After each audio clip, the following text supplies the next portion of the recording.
Үслэн төгөлдөр газар нутагтай салын баялаг түүхтэй нутгийн оюунлаг сурагчтай бүхэн амархан сайн байна уу? 100-100-аар тамдсан он цагийн хуудсан дах зүрхэнд гих оддын онготыг өвч авлан бодрох мичит түүх алсын хязгаар үл харагдах ирээдүйн гэрэл гээдээ миний илтгэлийг чих тавин оюун ухаандаа багтан санартаа хүргэж буй та бүхэндээ энэ сайхан өдрийн төмөн амар амгалан айлтгаж мэдлэж мэхий олж буй хүлээн авна. Миний бие тогтсон сүмийн 2 дугаар сургуулийн сурагч Зундын очийн цэлмүү энэхэн орчлонд ирээд 16 хаврыг л үдэж байна. Миний хөх харваа харах үдэл босгон шаргал нарнаас мичит гудаах хүртэл өснө нэмжих өөдлөн дэвсээр байгаа алга дарам жижигхэн сэтгэх алтын ясны минь дотор оршин толгойдоо нэгийг бодож хоёрыг тунгаан байж битсэн өнөөдрийн хэрэглээ маргаашийн амьдрал нөлөөлнө гэсэн сэдвтээ миний бяцхан хэлхийлийг танилцуулахад бэлэн болоод байна. Миний оюун ухааны ундрагыг урсган бичсэн бодлын бичгийг минь оюундаа буулгаж сэтгэлдээ мөнгөлөхөд таалан саярах нь Монгол улс их хэдэн Чингис хааны нэрийг тээж ихний түүхтэй дэлхийн танигдсан ард түмэн билээ. Бидний оршин буй Өмнө Говь аймагт мянган хүүхэд залуус өсөж төрөж байгаа билээ. Эдгээр залуус дэлхийн тайзанд гарч Монгол хүний биеийн хүчит эсвэр төвчээр оюун ухааны чадамжид дэлхийн тайзнаа харуулan өөрийн нэрийг Монголын нэртэй хамгаалсаар байгаа.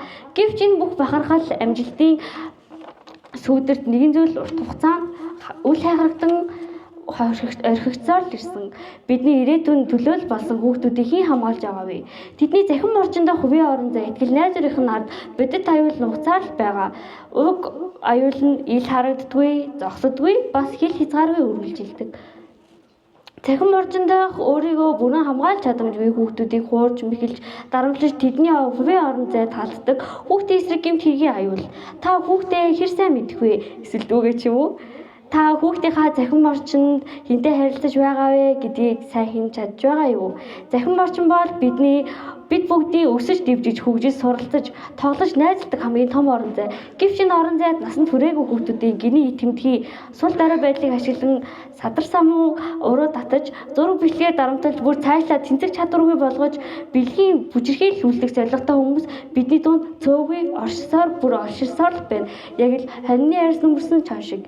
Сургуулийнхаа 100 хүүхдүүдээс би судалгаа авахад насанд хүрээгүй 5 охины дутмын 3 захин дээрлэх болон дарамтшилтад үрддэг бол 3 охины нэг нь захин бэлгийн дарамтанд үрддэг. Харин 7 охин дутмын 3 нь эсрэг хүүснээсээ бэлгийн гаж үйлдэлтэй холбоотой зураг бичлэг авдаг гэсэн бодит баримтыг атгаж авсан юм. Эдгээр та баримт нь зүгээр л нэг статистик биш, харин эдгээрийн цаана маш олон айдас чимээгүй шанал үлдсэн хүүхдүүд бий. Тэний нэг нь би өөрөө. Би 14 настай байхдаа захим шүлтэн шинэ эцтэй болсон. Танихгүй хүн ихэндээ зөвхөн энгийн чадал бичиж байсан болохоор намайг ойлгож, намайг халамжлах байдлаар миний итгэлийг олсон болохоор би тэр үед өөртөө тохиолдсон бүхий л зүйлээ тэр хүнд ярьдаг байсан.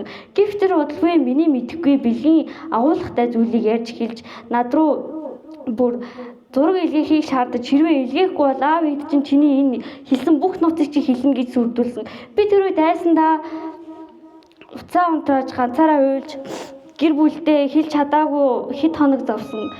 Тэрнээс хойш миний сэтгэл санааны дарамт айц дүртэж эрэгтэй хүнд итгэх найдвар минь сүрдсэн. Энэ нь зөвхөн нэг бодит тохиолдол. Захин орчинд хүүхдүүдийн 80% нь ийм асуудал үүсдэг. Яагаад гэвэл захин гэмт хэрэг үл үзэгдэхтэйсэн. Тэр хаалгагч нь тогшихгүй, зөвшөөрөл авахгүй, зөвхөн нэг л мессежээр тарьдаг. Юуны өмнө нэг зүйлийг тодорхойлон хэлэхэд насанд хүрсэн хүн бэлгийн дургуйсал сонирхол нь бие биелдэр сэтгэл зүйн төгжөөг 15 ба түүнээс доош насны хүүхдүүд рүү чиглэсэн тэтгэгдсэн эмэгтэй хүмүүсийг педофил гэж нэрлэдэг.